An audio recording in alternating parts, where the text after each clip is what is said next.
Assalamualaikum warahmatullahi wabarakatuh. Halo semuanya, berjumpa lagi dengan saya. Nah, kali ini saya akan mempresentasikan mengenai genetika bakteri. Mata kuliah genetika dengan dosen pengampu Ibu Sri Wahyuni MPD. Di sini dengan saya sendiri, Risma Hamuna, NIM 2233002.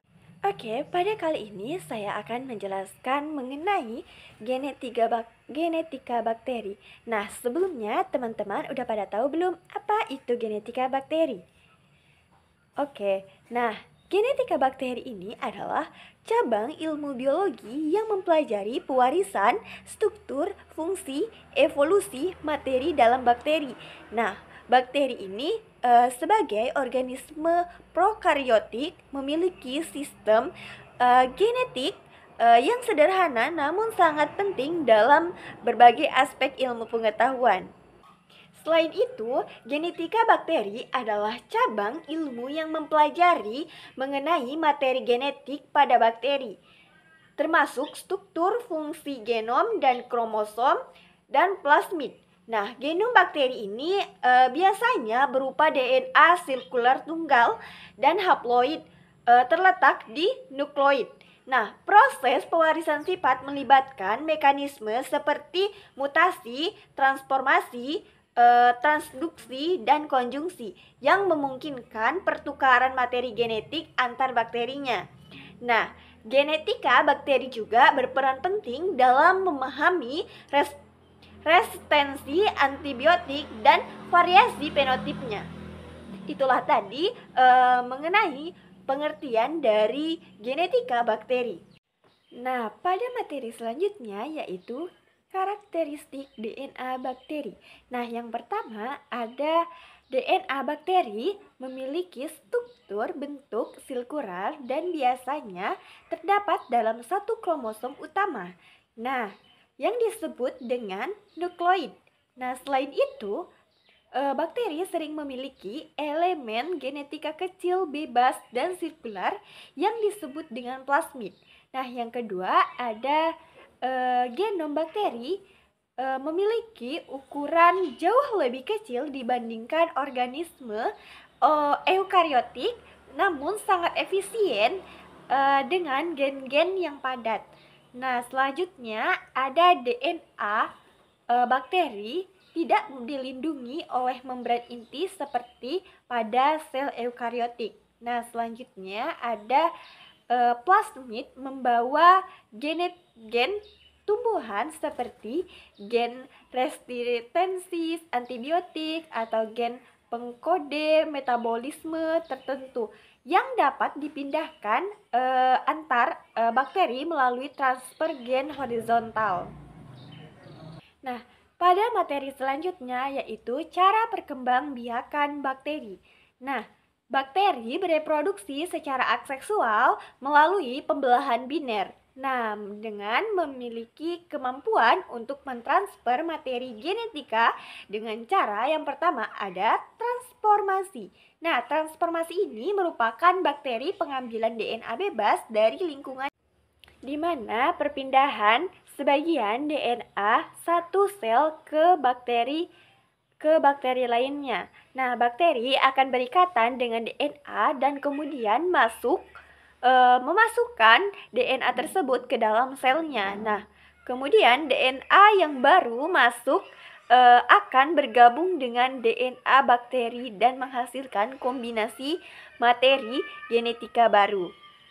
Selanjutnya ada transduksi.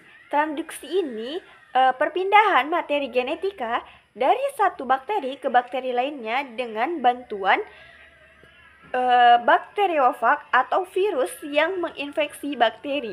Nah, sebagian DNA bakteri menjadi bagian dari DNA virus ketika menginfeksi bakteri. Nah, selanjutnya ketika virus yang sudah mengandung DNA bakteri ini menginfeksi bakteri lain, maka terjadi penggabungan DNA kedua bakteri tersebut.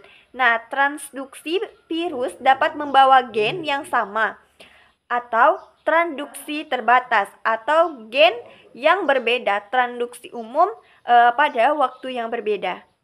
Selanjutnya ada konjugasi. Nah, konjugasi ini yaitu satu bakteri memindahkan materi genetikanya ke bakteri lainnya melalui kontak langsung, di mana proses ini dapat terjadi dengan bantuan filisek. Filisek ini bertindak sebagai tabung yang menjadi jalan berpindahnya materi genetika. Nah, pili ini memiliki oleh bakteri pendonor atau memberikan materi genetikanya. Seperti struktur pili dihasilkan selama proses konjugasinya.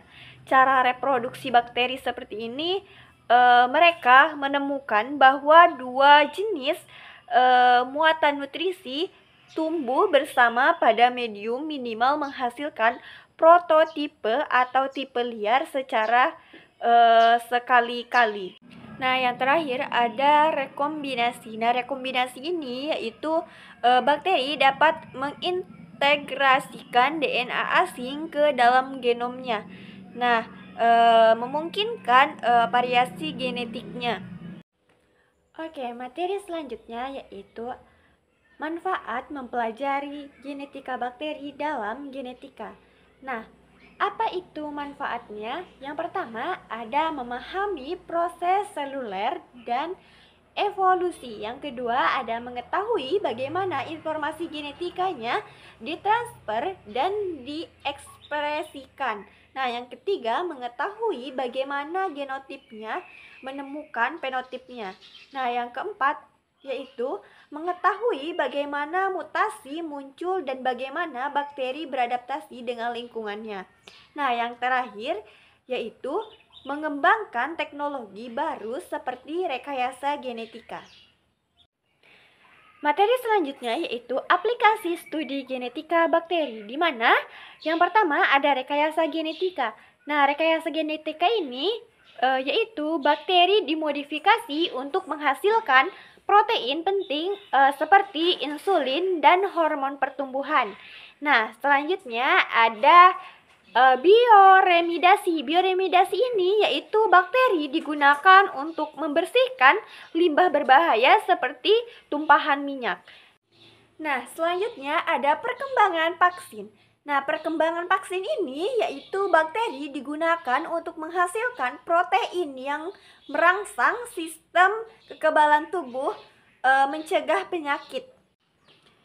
Pada materi selanjutnya terdapat peran genetika bakteri dalam kehidupan kita sehari-hari. Yang pertama, genetika bakteri sangat penting dalam kehidupan kita.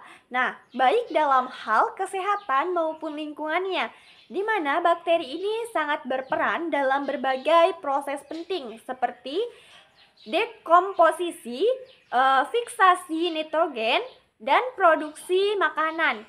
Nah, memahami genetika bakteri membantu kita dalam mengendalikan bakteri patogennya, di mana mengembangkan bioteknologi dan memelihara keseimbangan ekosistem kita. Dapat saya simpulkan bahwa genetika bakteri ini merupakan peran penting dalam memahami mekanisme pewarisan sifat, adaptasi lingkungan, dan evolusi bakteri, serta memberikan kontribusi signifikan dalam bidang kesehatan, bioteknologi, dan ilmu lingkungan. Itulah tadi hasil mengenai presentasi materi genetika bakteri. Mohon maaf jika ada kesalahan kata.